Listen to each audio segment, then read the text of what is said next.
Hello and welcome back to Machine Learning. I'm Javita Christie, and in this video, we are going to study different neural network architectures, as well as a very important algorithm called the backpropagation algorithm that we will be using to identify the weights associated with all the neurons.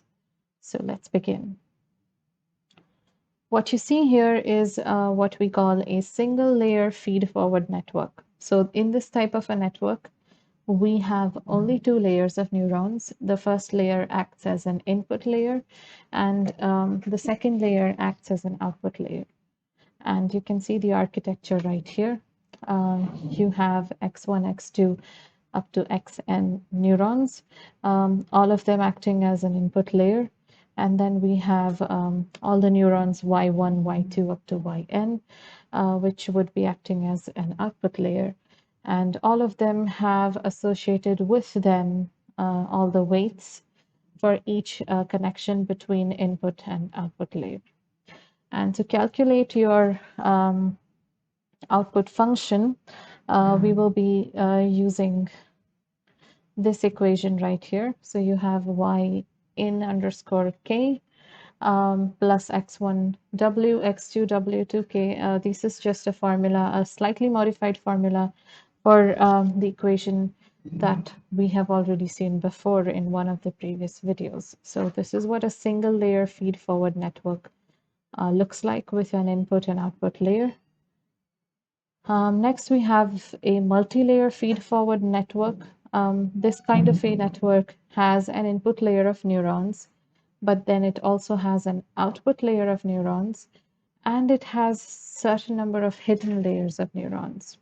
So now usually with the current computing resources that we have at hand, that people like us, who have laptops and stuff, could handle probably one or two or maybe even three hidden layers, but beyond that we could not with our normal computing resources. But there could be in practice any number of hidden layers here in between X and Z, between the input and output layers.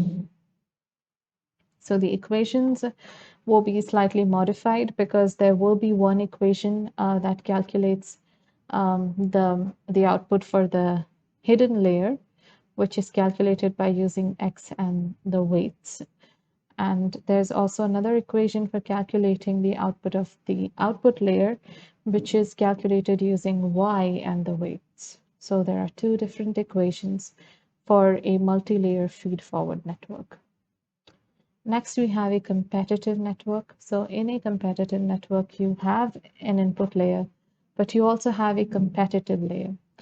So competitive layer essentially means that within the neurons in the layer itself, there is a competition about which neurons are going to get input from the input layer.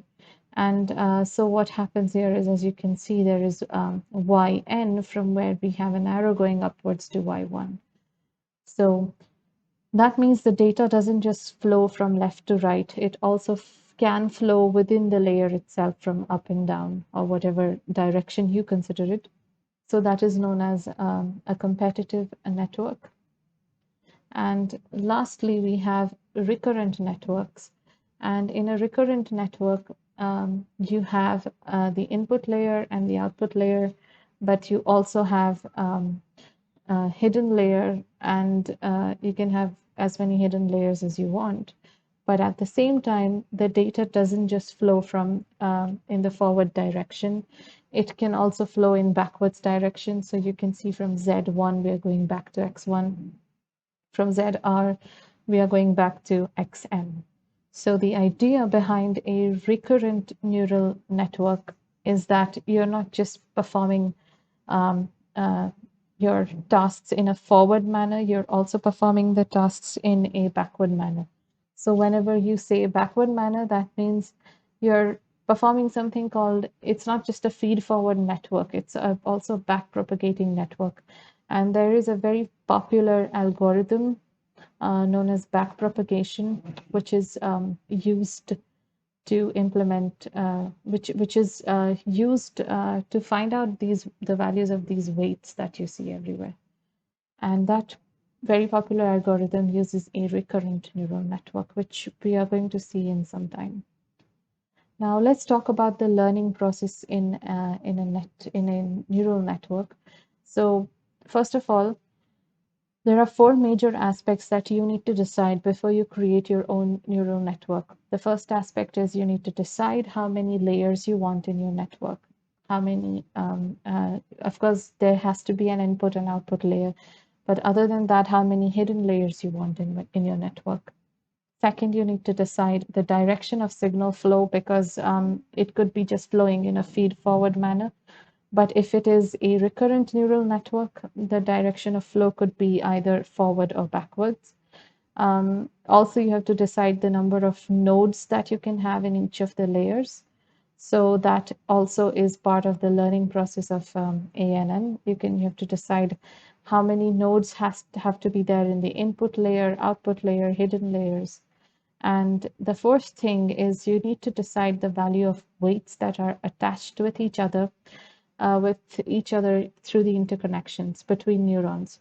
So each of these interconnections has a particular weight that we just saw, like W1K or W2K. So these values as well have to be assigned. You have to decide the weights associated with each of these connections.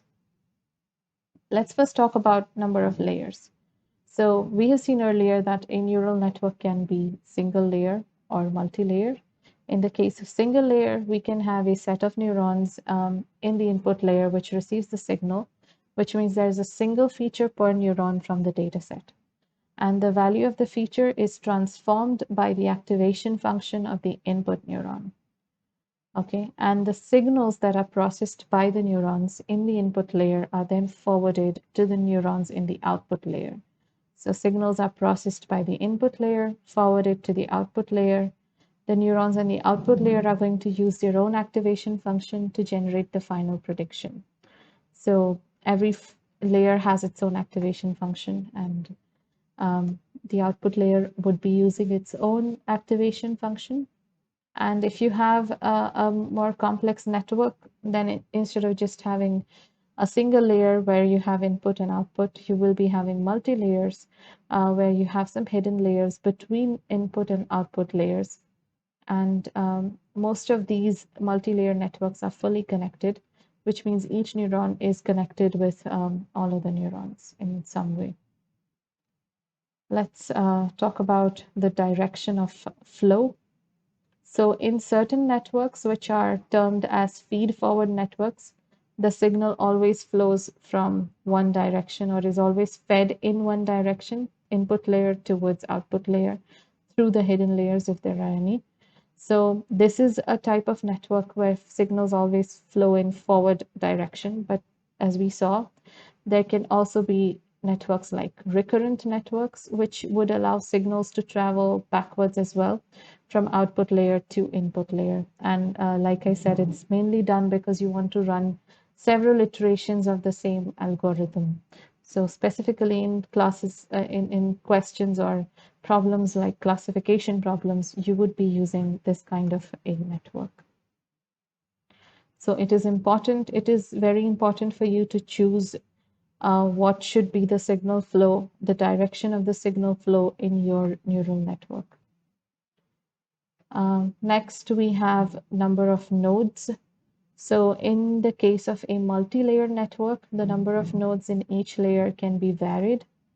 And however, the number of nodes in the input layer is always equal to the number of features of the input data set. So if your data set has 10 columns that you're going to use to perform classification or prediction, then that's how many number of neurons you should have in your input layer. Similarly, the number of output nodes will depend on the possible outcomes. For example, number of classes in the case of supervised learning. So the number of nodes in each of the hidden layers is to be chosen by the user. Now, if you have a data set to predict or a data set where you have details about students like their aptitude score, their communication scores, their CGPA, and you want to find out based on that whether the student is going to get a job or not.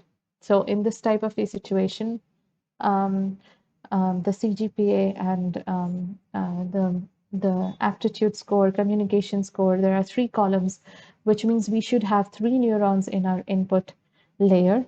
And then in our output layer, we should have two neurons, because what we want to classify all this into is two things: whether the student gets a job or the student does not get a job. So there are two things. So the number of nodes will be 3 in the input layer and 2 in the output layer. And a larger number of nodes in the hidden layer would help in improving the performance. So if you have more number of nodes in your hidden layers, your performance will increase. And if you have too many nodes, then it will result in overfitting, which we have discussed at length in the previous videos. So you should be knowing what overfitting is. So if you have too many nodes in your hidden layer, of course, if having more number of nodes in the hidden layer would increase the performance of your model. But at the same time, if you have too many nodes, then it would lead to overfitting, which means your model will work very well with the data that it knows about, but not with the data that you provide afterwards. So, and it would also cause you to have a computational expense, which means you would require more resources to then run your model. And last, we are talking about the weight of interconnection between neurons. So deciding what the value of the weights should be, which are attached with each interconnection between neurons, is also a very difficult problem and something that you need to take care of before you start working with your neural networks.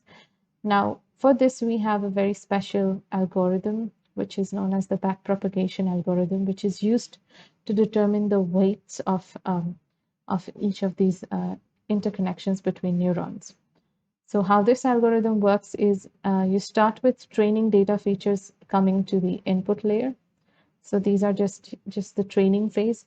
You will calculate the total weighted input to each hidden layer neuron. And there are, of course, formulas for these calculations. So you calculate the total weight according to the features. This is done using calculation. Then you will calculate, this is weight calculated for each hidden layer. And you will calculate then next activation output from each hidden layer neuron, because after the hidden layers, we have an output layer. Next, you will calculate output signal value, which is much different from the actual value. So you're not calculating this. You can see a rhombus over here, which means you're checking if this is the case or not. Okay, so you're checking if your output signal value is very much different from what the actual value should be. So because you're performing some type of classification, do you see that in most cases where it is supposed to be class A, you're getting class B? Then that means your output is not matching with the actual values. And in that case, you should go ahead and adjust the interconnection of the weights using an algorithm called the gradient descent algorithm, which I'm sure you must have studied in mathematics classes in school as well. So if this is not matching, then you adjust the weights and go back to this step and do this whole process again. Again, check if your output is matching. If it's not, then you continue adjusting the weights, readjusting the weights, and go back and keep on doing this thing till you see that the output is completely matching with the input, or there's very little difference, okay, between them. At that point, you will stop. So this is the algorithm used for calculating the weights. So it's a very popular algorithm called backpropagation. Now, along with this, there is something called deep learning. So you must have at least heard of these terms very frequently. And we have seen what neural networks are as a class of machine learning algorithms. We've also seen that each of them have different architectures, and we could pick whatever architecture works for our problem. But in a multi-layer neural network, we can see that there are hidden layers, and as you increase the number of hidden layers, your computation gets very expensive. And if you go beyond 2 to 3 layers, then it becomes very difficult computationally. You couldn't run that type of a thing with your laptop at home. So in that case, the only way to handle such intense computation is by using graphics processing unit, also known as GPU computing. So this is what you require when your hidden layers are more than 2 or 3. When you have less number of hidden layers, which means maximum 2 or 3 layers, then it's quite normal. It's called a neural network, what we studied so far. And sometimes it's also known as a shallow neural network. But when the number of layers increases, then you have something called a deep neural network. And one of the earliest deep neural networks, which was created, in the 90s or in the 70s, that kind of network had 3 hidden layers. And deep learning is more contemporary branding of deep neural networks. That is multi-layer neural networks having more than 3 layers.